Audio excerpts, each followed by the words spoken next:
Hello and welcome to my channel. My name is David Novak.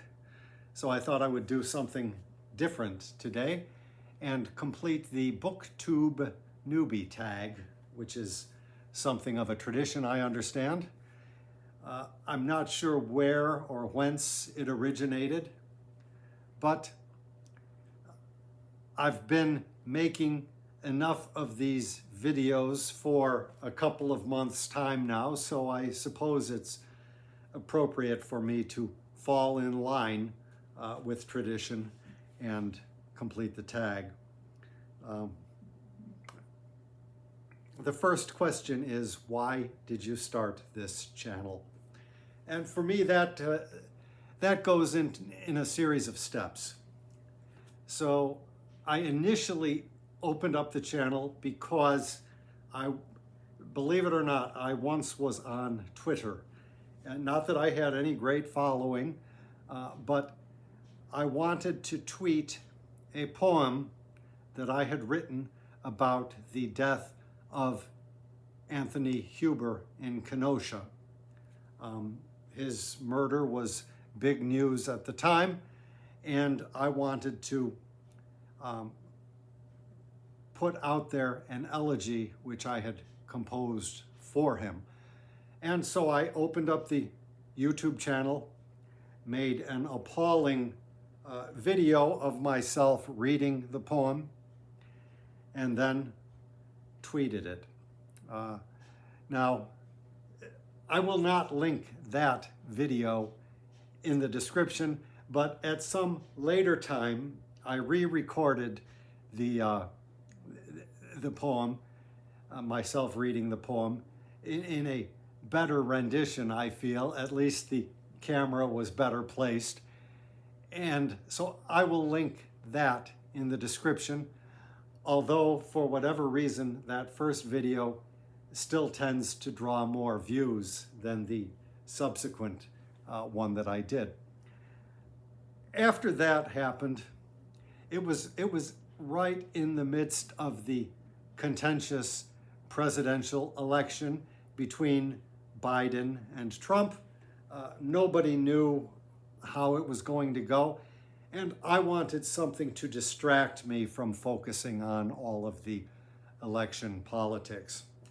And so, since I had this newly minted BookTube channel, I thought, well, why don't I read poems aloud and just occupy myself with that? And so that was what I did. Years ago, I had wanted to do a series of readings of poems, poets actually, focusing on a poet at a time. At the public library, I had run an open mic at the public library at one time, and I wanted to create this program that would sort of give anybody who attended the series, which is what I conceived it as, a comprehensive overview of poetry in the English language. That never came to be. There really was no demand for hearing poetry read in the libraries. The open mic that I ran previously was more to form. People much prefer to partake in that sort of almost riotous environment where they can hear themselves read their own work. So that never came to pass. But back to the YouTube channel, at that time, I didn't know anything about BookTube, let me say, so I went along my business. Every day or every couple of days, I would record a slew of poems that I read, and they're still all up there. And it lasted throughout the duration of the election period, and even a little bit beyond. Now, sometime toward election day, I can't remember if it was just before or after, I started writing a new book of poems, which I titled Sheetrock Tabernacle. And the impetus for writing that book of poems was that I had in the course of my scouting out poems to present on the channel, I had discovered the form, the ballade. Dorothy Parker has done a number of ballades. Chesterton did a number of ballades. I believe he even edited a whole book of ballades with work by him and his circle. I read some of those on my channel, and so I wanted to try out the form, and I compiled a book of ballades. This got me through, sometime into January, I believe, and well, January 6th of that year, an insurrection occurred. Who would know? And one of the events which happened while these insurrectionists were storming the Capitol was one of them, a woman named Ashley Babbitt, was shot by defense forces or security forces, shot and killed. And I wrote a ballade about that. That soon became the most trafficked poem on my YouTube page. And it seemed somewhat fitting to me that my first poem had been an elegy for a good man that was murdered by, let us just say ruffians, by a ruffian. And the last poem then would be the poem of a ruffian or a hooligan or a bad person killed by governmental forces. And at that point, I let the channel slide into obscurity. I decided, well, I will not make any more videos of me reading poetry. And I think it was dormant for a couple of years. I may have put out an unboxing video here and there when these books occasionally came from the printer. But that's where I let things lie.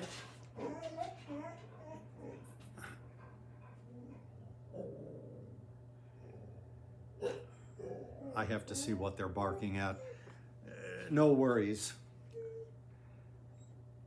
Now, having been on YouTube a little bit, in the couple of years whilst my channel lay dormant, gradually, incrementally, I began to become aware of BookTube. Now, BookTube is, as many YouTubers call it, it is a corner of YouTube in which presenters talk about books. And I more and more began to listen to that sort of thing and enjoyed it. And then a couple of months ago, I had been thinking about it, and I've been in a project to read more and read better. And I thought, well, maybe I should pay it forward, so to speak, and add videos of my own to the mix in which I talk about the books that I have been reading. Various booktubers have been unbelievably inspirational to me. And I thought perhaps if I post a video talking about some book or books that I have been reading, perhaps down the line it will inspire somebody else to become a better reader. So that is the answer for the first question, perhaps longer than you might like. Number 2, what are some fun and unique things you can bring to BookTube? Well, I doubt that I can bring anything fun. Fun is not my brand, as one booktuber whose newbie video I watched a couple of days ago referred to himself and his channel. Fun is not my brand. I don't look at it as a brand, to be honest.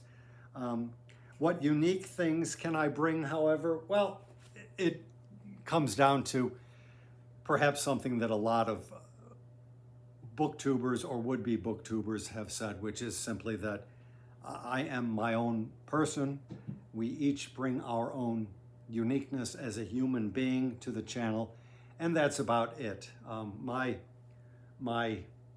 What I read is not likely to be the New York Times bestseller list books, and not only that, my backlog of things which I have read is not anything standard.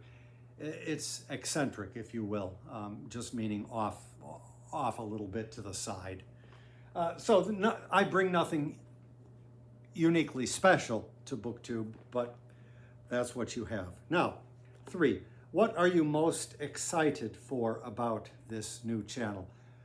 Well, as I've related, it's not 100% a new channel, but what I am enjoying is the community of BookTube. I was a commenter before I became a content producer, and before I was a commenter, I was a lurker. I find that the process of making the occasional video puts me into the community in a different way.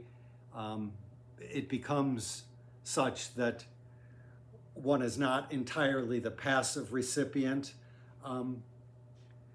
or as the case with comments, possibly the passive-aggressive participant. So far, I'm enjoying the production of videos and talking about books, and I enjoy hearing the comments that people make. I guess I wouldn't be hearing them, I would be reading them. I think you know what I mean. Okay. Number 4. Why do you love reading? Well, this is a bit of a leading question, isn't it? It's not 100% certain that I love reading. Sometimes I love reading. I have loved certain books.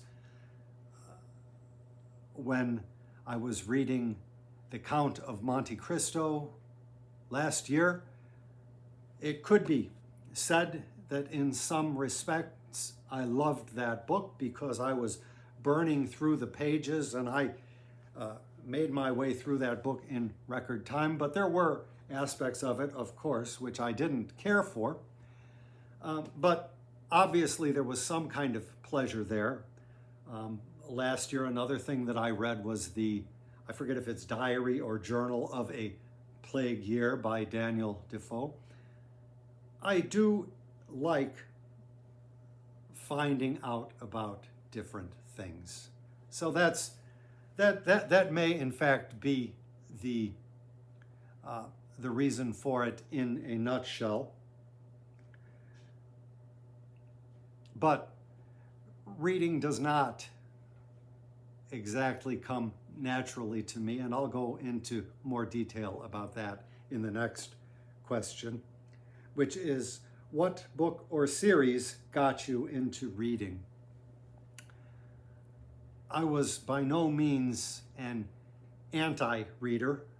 When I was young, I did do the occasional reading of series, mostly following after my sister, who was elder. But I recall reading at her lead The Boxcar Children, the first book I read, and then as many after as I could I read. Back in those days, book buying was not such a thing. You could get books from the library. Things have devolved somewhat now to the point, and maybe you still can with children's books, but for a lot of the types of books that I would be reading, you cannot get those at the library anymore. You cannot even get them via the interlibrary loan system. Now, Boxcar Children books were fun, but probably Alfred Hitchcock and the Three Investigators was a series that I enjoyed more. Now, those actually were books that somehow you had to buy, and I managed to buy some of them. By no means the complete run, and I believe at this point, if the series still exists, Alfred Hitchcock has been faded away from the series.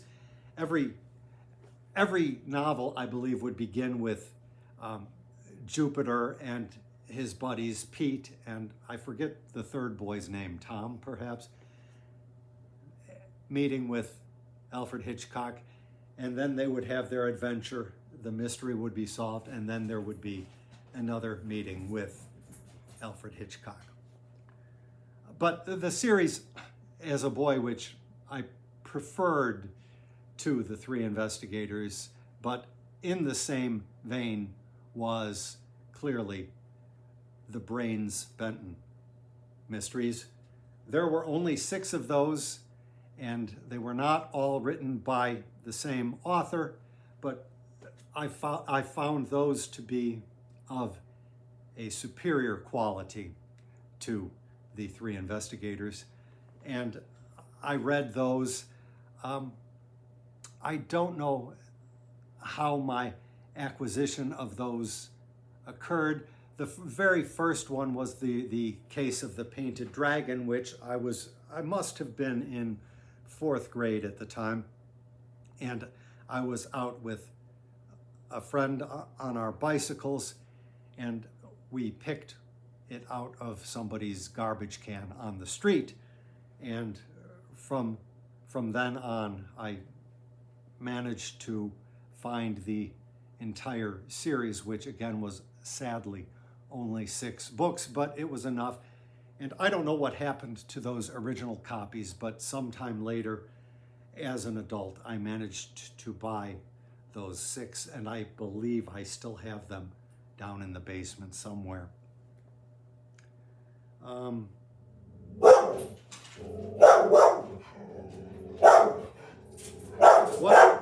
What questions?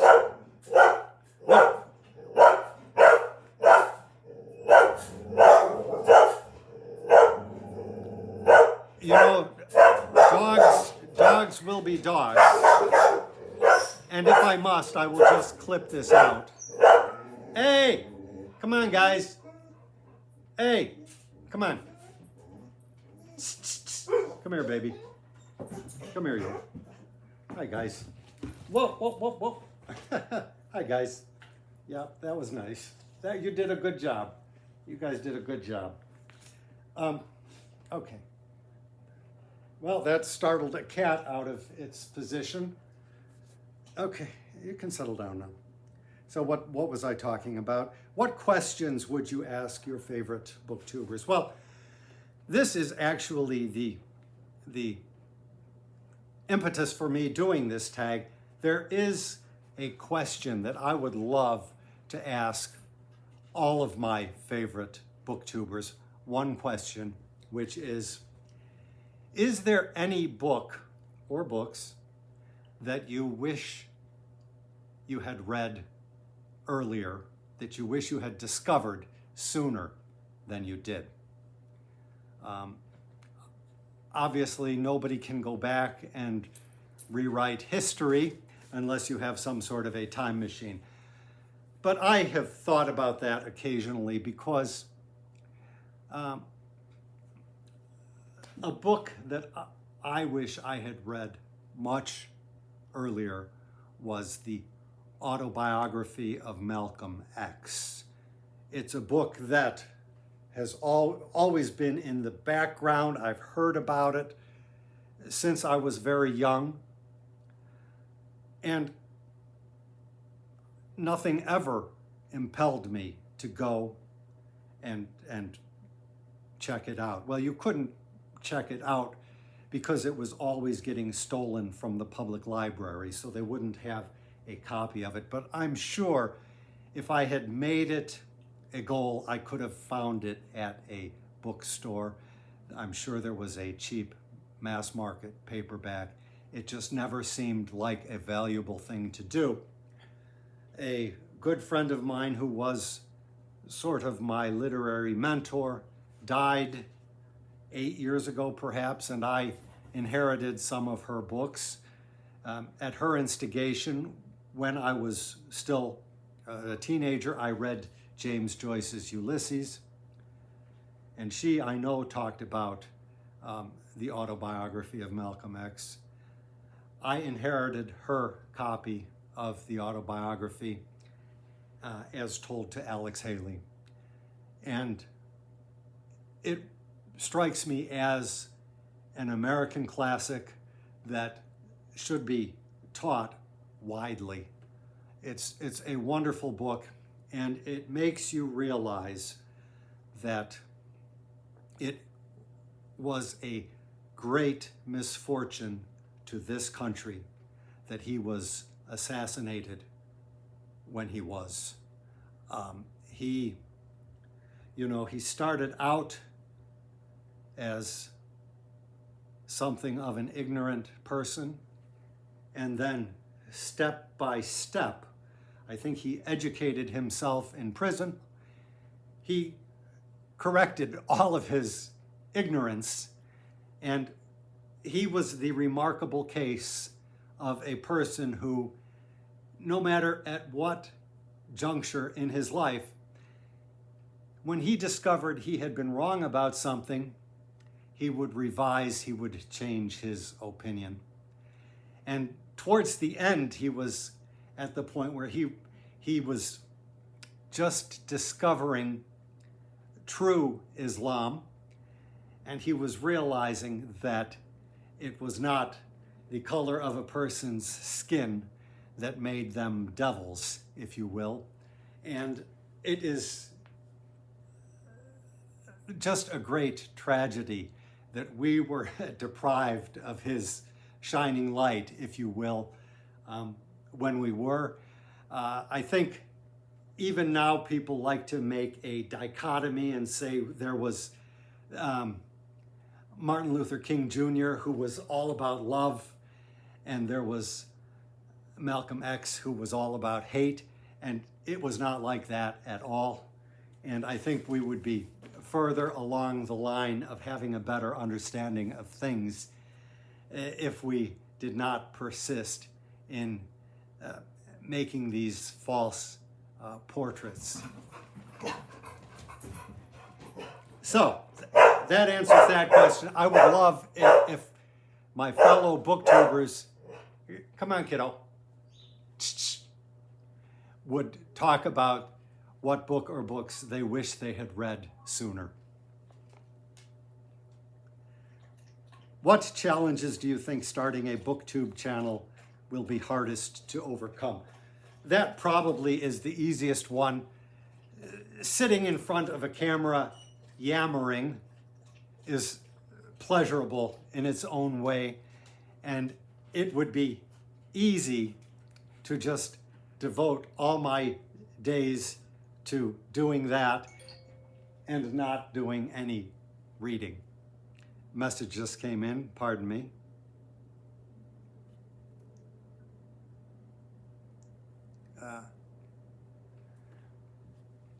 So that is probably the hardest thing to overcome.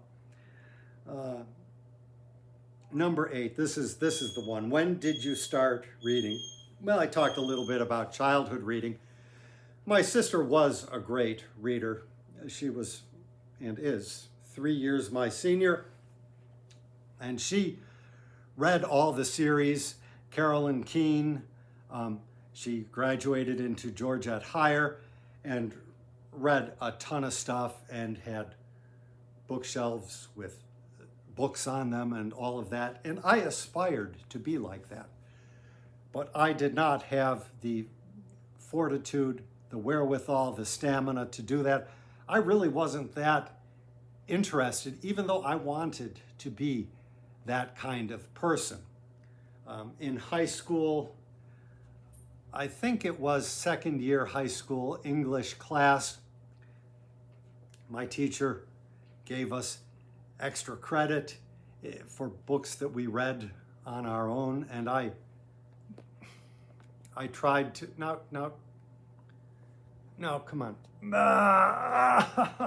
And I tried to do that at first, but then I was falling behind, and so I just saw books that I was interested in, and I just lied, and I wrote about them. And I didn't lie because I wanted the extra credit.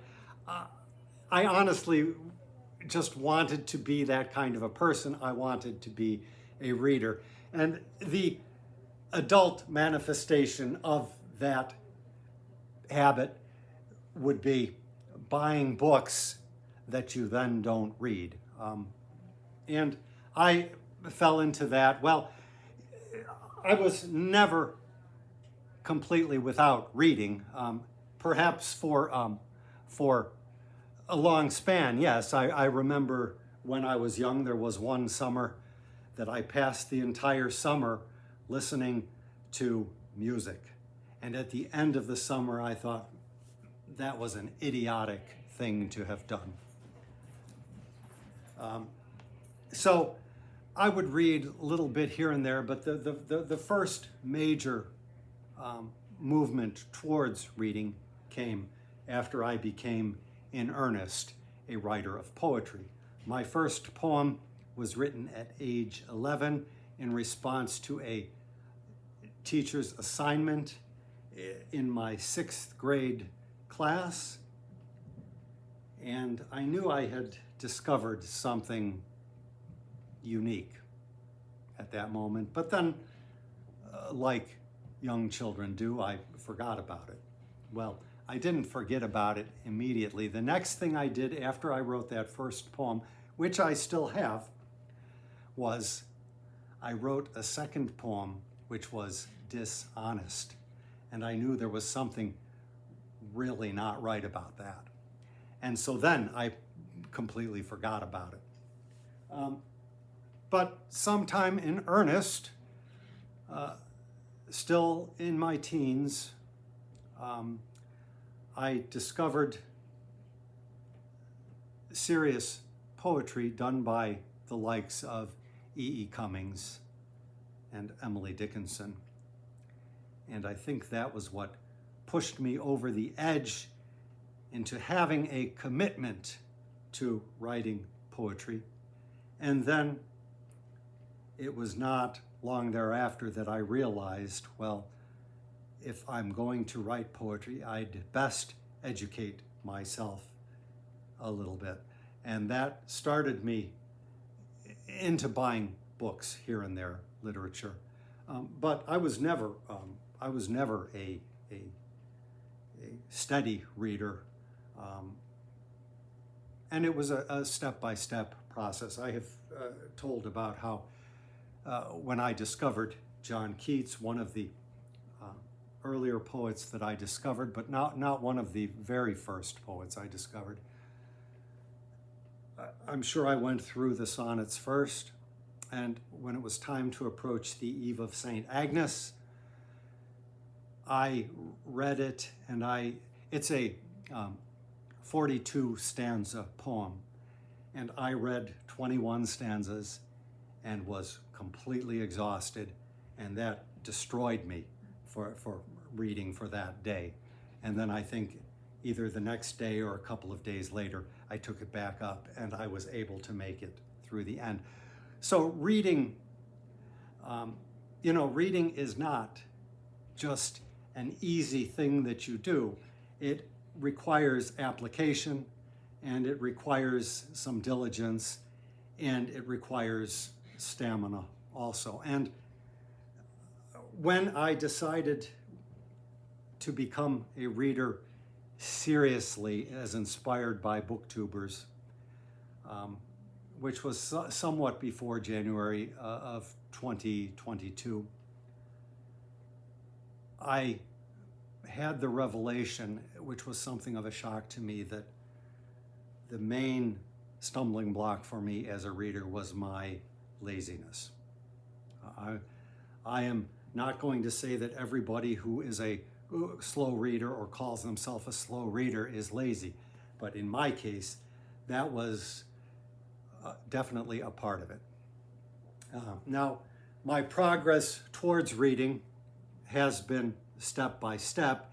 It's not that all of a sudden in 2022, when I started noting what I read into a little book, it's not as if I all of a sudden out of nowhere decided to do that and did it. No, it was step by step. I gradually worked towards that goal. So in the year, whatever the year was that EFTPS, the Electronic Federal Tax Payment System, was established, that year I read Don Quixote. I was working in the EFTPS call center, and we had a couple of weeks of training, how to answer the questions, and then the system went live, but it was not mandatory at first. I think there was a 3-month grace period or something. And so in those initial weeks or that initial month, we were sitting at our terminals, not taking a lot of calls, and I decided to make use of that time to read Don Quixote, which I did. And that was a serious, hard book that I read.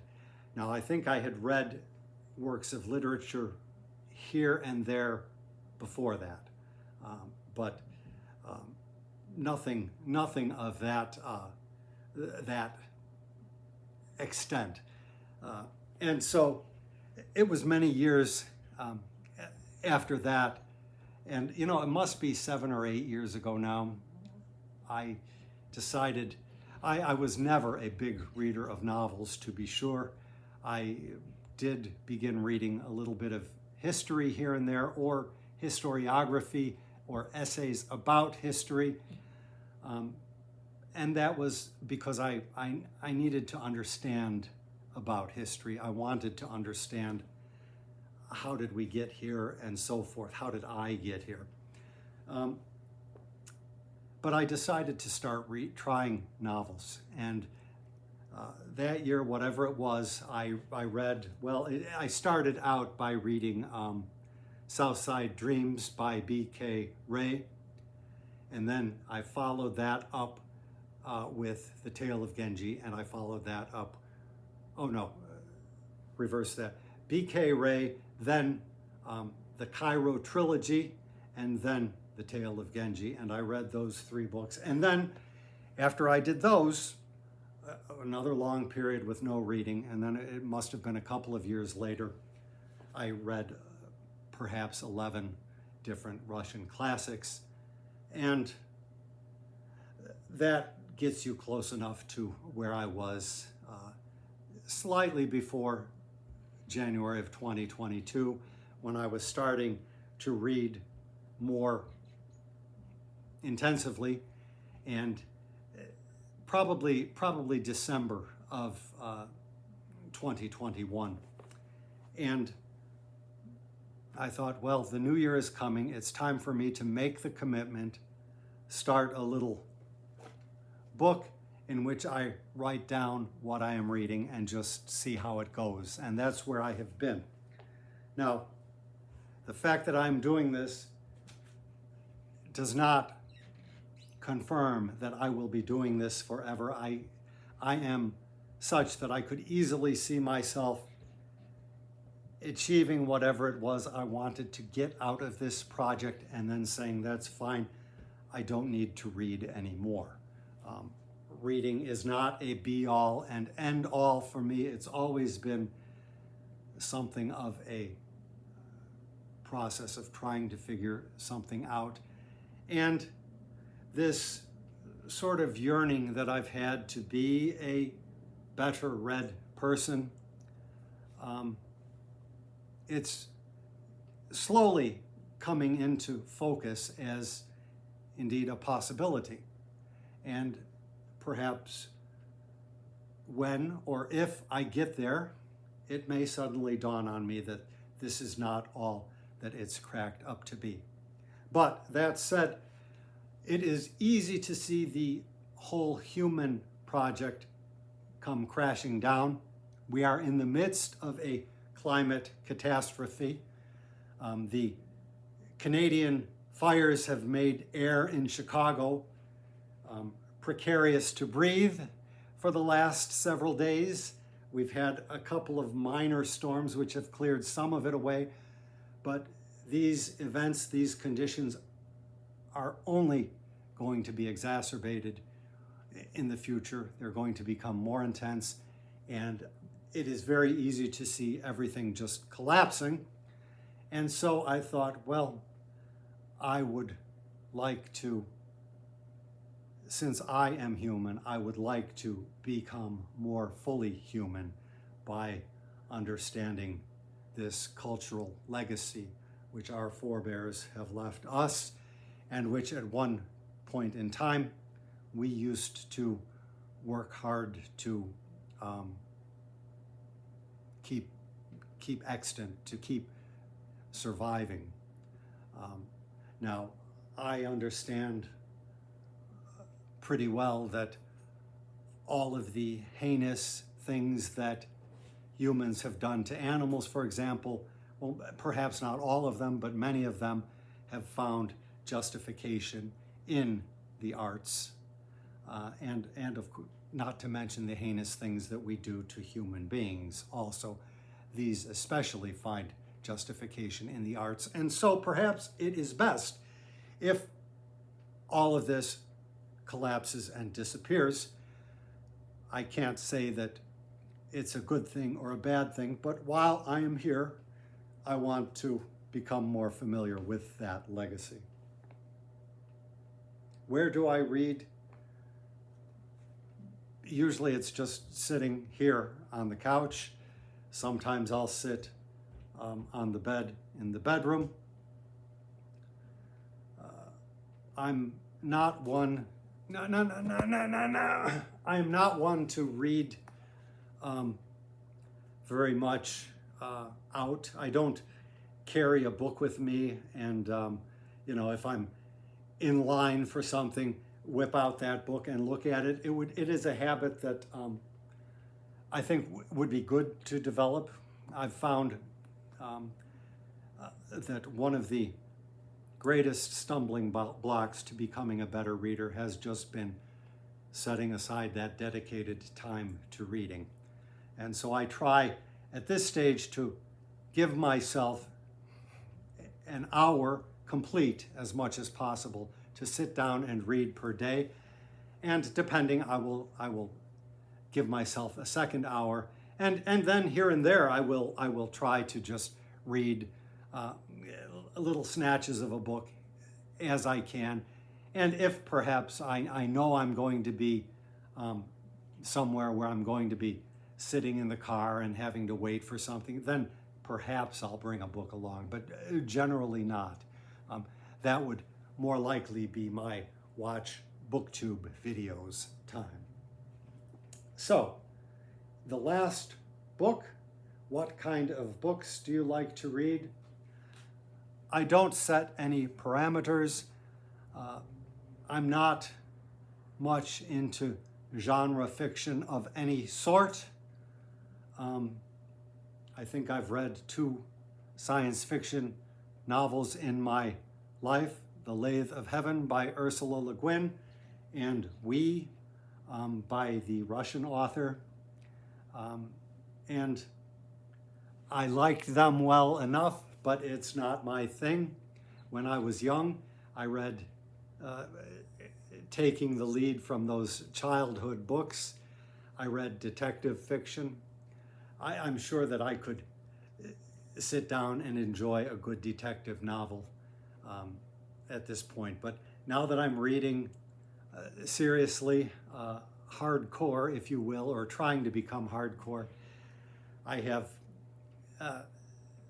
a vast wasteland of decades, half a century behind me of not reading nearly as much as I could have.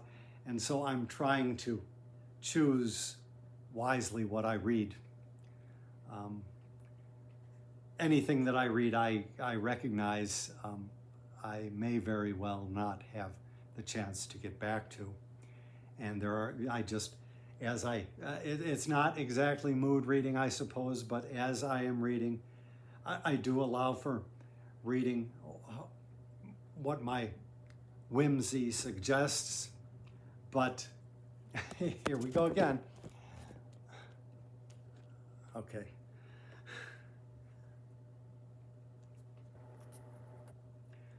Okay, that's fine. But, well, this cat made me lose my thought, and he's going to knock something. No. Well, I'd best call that an end to this tag, probably much longer than it should be.